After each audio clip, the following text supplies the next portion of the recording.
तो जैसा कि आप लोगों को पता है कि आज से राहु चेंज हो जाएंगे और वो मेष राशि में आ जाएंगे। तो आपका राहु अगर यहीं बैठा हुआ है, केतु आपका अगर तुला में बैठा हुआ है, तो आपका राहु आपके इस गोचर में जो राहु है, राहु के ऊपर से गुजर रहा है। तो इसके जो परिणाम है आपको डबल देखने को मिलेंगे, प्रभाव बहुत ज़्यादा बढ़ जाएगा। अगर आपको इनमें से किसी की दशा या फिर महादशा या फिर अंतरदशा कोई सी भी चल रही है अगर, तो निश्चित ही उसके परिणाम आपके लिए बहुत ज़्यादा बढ़ने वाले। तो इसी क्रम में हम बात कर रहे हैं अच्छे और बुरे परिणामों की। तो आपको ये तो पता ही है कि कोई भी ग्रह, मान लीजिए अगर वो जहाँ आपकी चार्ट में बैठा है वहीं उसी भाव से अगर वो ट्रांजिट में जो है चल रहा है या गोचर कर रहा है, तो निश्चित रूप से उसके प्रभाव हमेशा हमेशा बढ़ जाते हैं। भले ही वो शनि हो, भले ही वो गुरु हो, या फिर राहु हो, या फिर केतु हो। अब आपकी कुंडली में, आपके लगन चार्ट में, मीन लगन में ये स्थिति है, अगर राहु मेष में बैठा हो तो ये वीडियो आप लोगों के लिए। तो यहाँ पे राहु अपने परिणामों को बहुत ज़्यादा बढ़ा देगा, लेकिन आपको ये देखना है कि इसमें से महादशा या फिर अंतरदशा नहीं चल रही हो, या कौन से की चल रही है। तो अगर केतु की चल रही है तो केतु के परिणाम बढ़ जाएंगे, अगर राहु की चल रही है तो राहु के जो रिजल्ट हैं वो बहुत ज़्यादा बढ़ जाएंगे। अब ये अच्छे और बुरे परिणाम क्या हो सकते हैं आप लोगों के लिए, उसकी हम बात कर रहे हैं।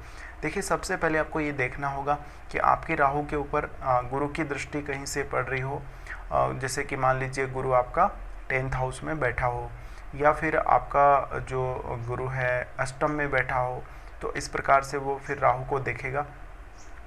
अगर राहु को गुरु देख रहा है, निश्चित ही आपके राहु के जो परिणाम हैं वो अच्छे ही रहने वाले हैं। अगर मंगल की स्थिति आपकी कुंडली में अच्छी हुई, शनि की स्थिति अच्छी हुई, तो फिर राहु के परिणाम अच्छे ही होंगे। बट मेष राशि का राहु उतना अच्छा हम मानते नहीं है, और जैसा कि लोगों की जो कुंडलियाँ हैं उनमें भी राहु ने इतना अच्छा रिजल्ट दिया नहीं है। तो ये थोड़ा सा आपको सतर्क रहना होगा, यहाँ पे थोड़ा आपको यहाँ पे ध्यान जरूर रखना ही होगा। अब इस राहु के अच्छे परिणाम क्या हो सकते हैं? देखिए, ये राहु अभी जैसे आज से ही गोचर करने लगेंगे, तो आप कोई प्रॉपर्टी वगैरह के लिए जा सकते हैं। प्रॉपर्टी वगैरह का कोई काम हो, आप कुछ नया खरीदना चाहते हैं, वो कर सकते हैं।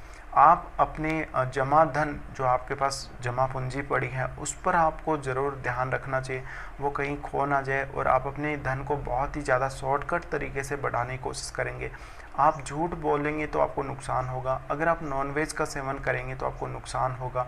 अपनी खान पान की जो आदतें हैं, आपको नशा नहीं करना है, आपकी खान पान की आदतें अच्छी होनी चाहिए, सात्विक होनी चाहिए, सात्विक विचारों वाले रहेंगे तो अच्छा रहेगा।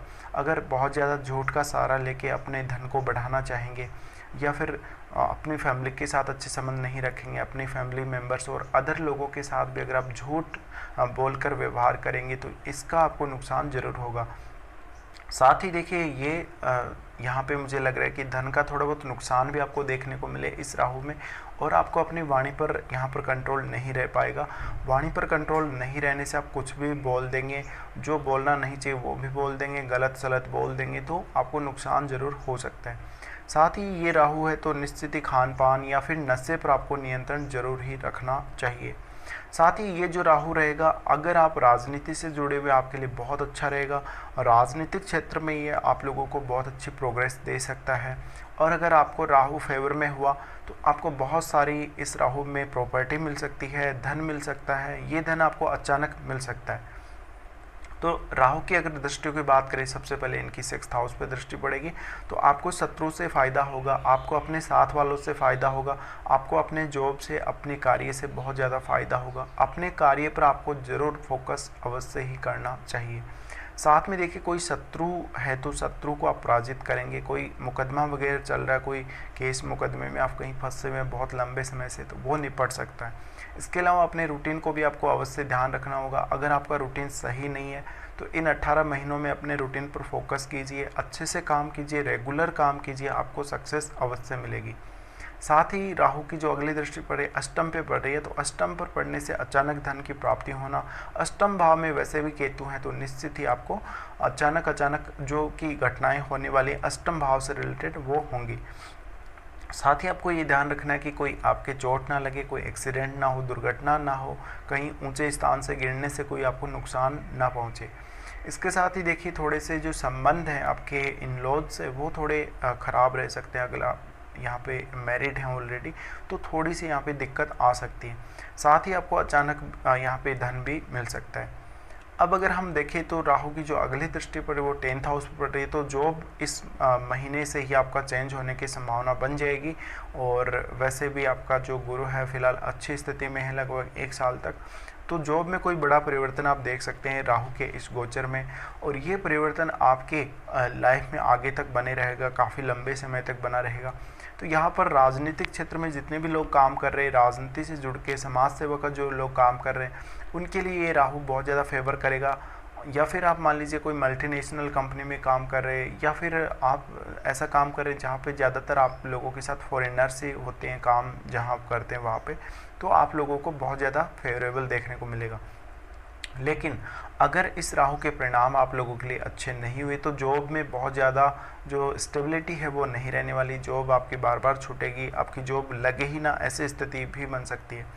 तो कहीं ना कहीं राहु के जो परिणाम है वो इस प्रकार से आप लोगों के लिए रहने वाले हैं। अब केतु की जहाँ तक बात करें, केतु अष्टम में है और आपका केतु भी यहीं बैठा है, तो दुर्घटना होना, कोई ना कोई एक्सीडेंट होना, और एक्सीडेंट भी अचानक होना जिसकी कभी आपने सोची ना हो, ऐसी जो एक्सीडेंट है कई बार देखने को मिली है।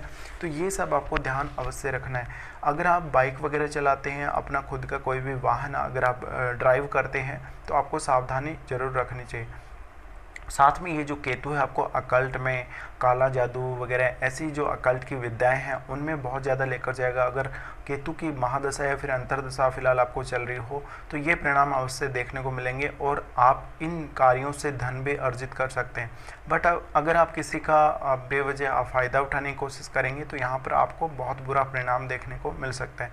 साथ में देखिए, कोई कुत्ते के काटने के द्वारा आपको कोई कष्ट पहुँचना या ऐसी स्थिति भी बन सकती है, तो ये भी आपको ध्यान रखना होगा। अब अगर हम राहु और केतु के इस गोचर का ओवरऑल देखें और आपकी जो पोजीशन है राहु और केतु की, इसको ओवरऑल देखें तो देखिए, कोई भी ग्रह जब किसी भी कुंडली में बैठे हुए ग्रह के ऊपर से खुद ही वहीं से ट्रांजिट करता है तो उनके प्रभाव बहुत ज़्यादा बढ़ जाते हैं।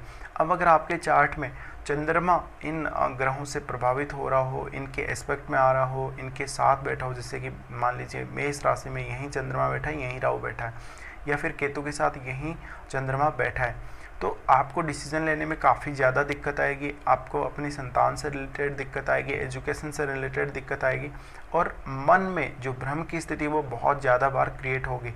तो अगर आपको मानसिक रूप से परेशानी आती है या फिर आपका चंद्रमा बहुत ज़्यादा कमज़ोर है ऑलरेडी, तो आपको शिव चालीसा का निरंतर पाठ 18 महीनों के दौरान अवश्य करना चाहिए, या फिर आप चंद्रमा की जो नामावली है उसका पाठ भी कर सकते हैं। ये आपके लिए और भी ज़्यादा अच्छा रहेगा।